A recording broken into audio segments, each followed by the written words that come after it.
दोस्तों, कैसे हैं आप सब। उम्मीद करता हूँ कि सब बढ़िया ही होंगे।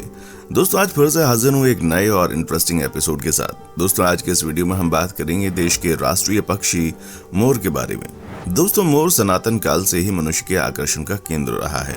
मोर को पक्षियों का राजा भी कहा जाता है, क्योंकि बरसात के मौसम में जब काली घटाएं छा जाती हैं तो मोर अपना सुनहरी पंख फैलाकर नाचता है।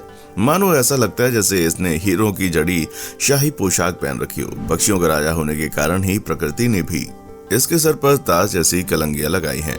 अनेक धार्मिक कथाओं में मोर को उच्च कोटि का स्थान दिया जाता है। दोस्तों, आपको मालूम है इसकी व्याख्या महाकवि कालिदास जी ने अपने महाकाव्य मेघदूत में मोर को राष्ट्रीय पक्षी से भी अधिक ऊंचा दर्जा दिया है। जी हाँ दोस्तों, इस शानदार पक्षी के बारे में जानने के लिए इस वीडियो को बिना स्किप किए आखिर तक जरूर देखें। दोस्तों, वीडियो शुरू करने से पहले आपसे एक रिक्वेस्ट है कि अगर आप इस चैनल पर नए हैं तो प्लीज वीडियो को लाइक और चैनल को सब्सक्राइब कर दें। चलिए अब बिना टाइम वेस्ट किए शुरू करते हैं आज का वीडियो। दोस्तों, ये माना जाता है कि मोर सबसे पहले भारत, श्रीलंका और उसके आसपास के देशों में पाए गए, जिन्हें भारत में अंग्रेजी हुकूमत के दौरान अंग्रेज पूरी दुनिया में ले गए। आज मोर की मुख्य रूप से दो प्रजातियां पाई जाती हैं। नीला मोर भारत, नेपाल और श्रीलंका में, और हरा मोर जावा, इंडोनेशिया तथा म्यांमार में पाया जाता है। इसके अलावा अफ्रीका के वर्षावनों में भी कांगो मोर मिलते हैं। वैसे दोस्तों, मोर को दुनिया भर में सबसे ज्यादा सुंदर पक्षियों में से एक माना जाता है। इसे पक्षियों का राजा भी कहा जाता है। अपने सिर पर मुकुट के समान कलगी और रंग बिरंगे इंद्रधनुषी सुंदर तथा लंबी पूंछ से ये जाना जाता है। आँख के नीचे सफेद रंग, चमकीली लंबी गर्दन इसकी खूबसूरती में चार चांद लगाते हैं। बारिश के मौसम में बादलों से भरे काले आकाश के नीचे जब ये अपने पंख शानदार तरीके से फैलाकर नृत्य करता है तो कई मोरनियों के दिलों पर राज करता है। मोर के इन्हीं गुणों के कारण भारत सरकार ने 26 जनवरी 1963 को इसे राष्ट्रीय पक्षी घोषित किया। दोस्तों, मोर भारत के साथ साथ श्रीलंका और म्यांमार का भी राष्ट्रीय पक्षी है। इसको पक्षियों का राजा कहा जाता है। मोर भारत देश के कई जगहों पर पाए जाते हैं, जैसे उत्तर प्रदेश, हरियाणा, राजस्थान आदि। मोर एक बड़े आकार के पक्षी होते हैं, जिनकी शरीर की लंबाई 100 सेंटीमीटर से 115 सेंटीमीटर तक होती है और उनकी ऊंचाई 200 सेंटीमीटर से भी ज्यादा हो सकती है। एक नर मोर का वजन 4 से 6 किलो तक हो सकता है, वहीं मादा 4 किलो तक भारी हो सकती है। नर मोर के पूंछ पर रंग बिरंगे पंख लगे होते हैं और ये बसंत ऋतु में अपने पंख फैलाकर नृत्य करते हैं तो बड़े खूबसूरत लगते हैं। इनके सिर पर कलगी भी बनी होती है। मोर एक वन्य पक्षी है जो कि ज्यादातर खुले जंगलों में रहते हैं। दोस्तों, जंगल में मोर का औसतन जीवन काल 20 साल का माना जाता है, क्योंकि जंगल में शिकारियों और कठोर मौसम के कारण मोरों का जीवन काल संकट में रहता है। चिड़ियाघर या अन्य सुरक्षित स्थानों में रहने वाले मोरों का जीवन काल लगभग 5 साल माना जाता है। आपकी जानकारी के लिए बता दूं कि मोर 1963 से भारत का राष्ट्रीय पक्षी है, जो कि 4.49 फीट बड़े पंखों के साथ मोर धरती पर सबसे बड़े उड़ने वाले पक्षियों में से एक है। मोर की 3 प्रमुख प्रजातियां पाई जाती हैं: भारतीय मोर, अफ्रीकी कांगो मोर और हरा मोर। तीनों प्रजातियां एशिया मूल निवासी हैं, लेकिन आज आप उन्हें अफ्रीका और ऑस्ट्रेलिया के कुछ हिस्सों में भी देख सकते हैं। जब मोर पहली बार पैदा होते हैं तो उनके पास पूंछ नहीं होती। जब वे 3 साल के हो जाते हैं तभी वे खूबसूरत दिखने लगते हैं।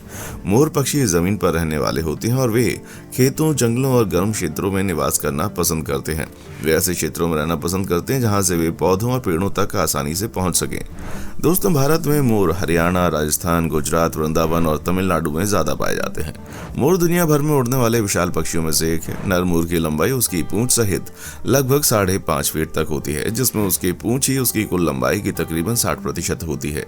ऊंचाई के हिसाब से देखा जाए तो आमतौर पर मोर 2 फीट ऊंचे होते हैं, लेकिन जब वे अपने पंख फैलाते हैं तो उनकी ऊंचाई बढ़ जाती है। दोस्तों, एक वयस्क मोर का वजन 4 से 6 किलोग्राम का होता है, जबकि मोरनी नर मोर से काफी छोटी होती है, तकरीबन 1 मीटर लंबी होती है। मोर का वैज्ञानिक नाम पावो क्रिस्टिस है।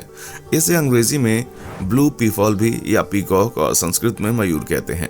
मयूर परिवार में मोर को नर है और मादा को मोरनी कहते हैं। इसमें मोर आकार में अधिक बड़े और आकर्षक होते हैं। इनका शरीर चमकदार और नीले रंग का होता है, जबकि मोरनी का शरीर ब्राउन रंग का होता है और उनके पास मोर के समान आकर्षक पूंछ नहीं होती। मोर की 200 लंबे लंबे पंखों वाली शानदार पूंछ होती है, जिस पर नीले, लाल, सुनहरी रंग की आंख की तरह चंद्राकार निशान होते हैं।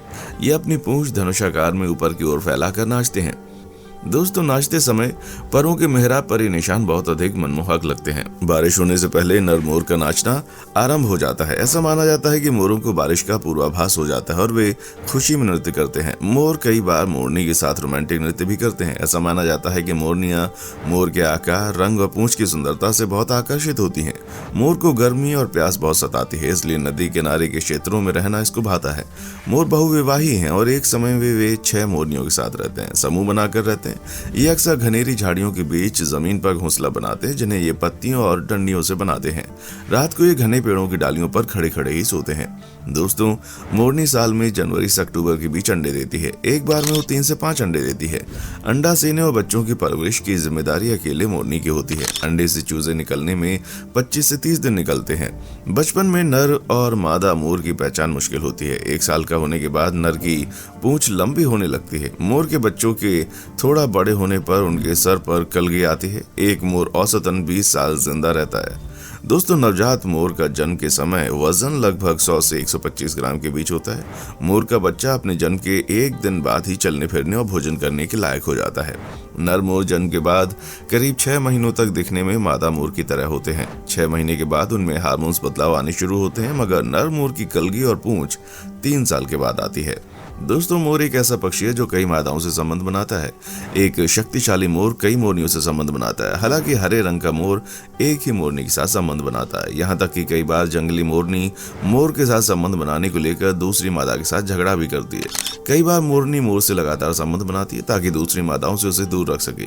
बसंत का महीना मोर मोरनी के प्रजनन का महीना होता है। खासतौर से बसंत के आधा गुजर जाने के बाद मोर संबंध बनाते हैं। इस दौरान मोर कुछ खास जगहों पर प्रजनन करते हैं। यहाँ मोर मोरनी को रिझाने के लिए सेक्स करने की आवाजें निकालते हैं और अपने पंख फैलाकर नाचकर मोरनी को बुलाते हैं। मोरनी मोर के पंखों और आवाज से आकर्षित होकर वहां पर आ जाती है। मोरनी कई मोरों के पास जाकर अपने लिए बेहतर साथी चुनती है और संभोग करती है। दोस्तों भारतीय मोर व्यापक रूप से दक्षिण एशिया के जंगलों में पाए जाते हैं और भारत के कई क्षेत्रों में सांस्कृतिक और कानून दोनों के द्वारा संरक्षित हैं। अनुमान है कि इनकी जनसंख्या 1 लाख से अधिक है। इस पक्षी का मांस के लिए अवैध शिकार किया जाता है, जिसके कारण भारत के कुछ भागों में इसकी संख्या कम हो रही है। वैसे दोस्तों भारत के कुछ हिस्सों में यही पक्षी उपद्रव करते हैं। कई जगहों पर ये फसलों और कृषि को नुकसान भी पहुंचाते हैं। बागीचों और घरों में भी इनके कारण समस्याएं आती हैं, जहां वे पौधों और अपनी छवि को दर्पण में देखकर तोड़ देना चाहते हैं। चोंच से कारों को खरोंच देना या उन पर गोबर छोड़ देते हैं। ये कई शहरों में जंगली मोर प्रबंधन कार्यक्रम भी शुरू किया गया है, जिसका मुख्य काम नागरिकों को शिक्षित करना और उनमें जागरूकता लाना है, जिससे मोर को शिक्षा प्राप्त हो। तो दोस्तों कैसा लगा आपको हमारा आज का एपिसोड, हमें कमेंट करके बताएं। हमें आपके कमेंट्स का इंतजार रहेगा। दोस्तों उम्मीद करता हूं आपको हमारा एपिसोड पसंद आया होगा। दोस्तों अगर आप हमारे चैनल पर नए हैं तो प्लीज चैनल को सब्सक्राइब जरूर करें, क्योंकि हम आपके लिए रोज इस तरह की वीडियोस लाते रहते हैं। देखने के लिए शुक्रिया।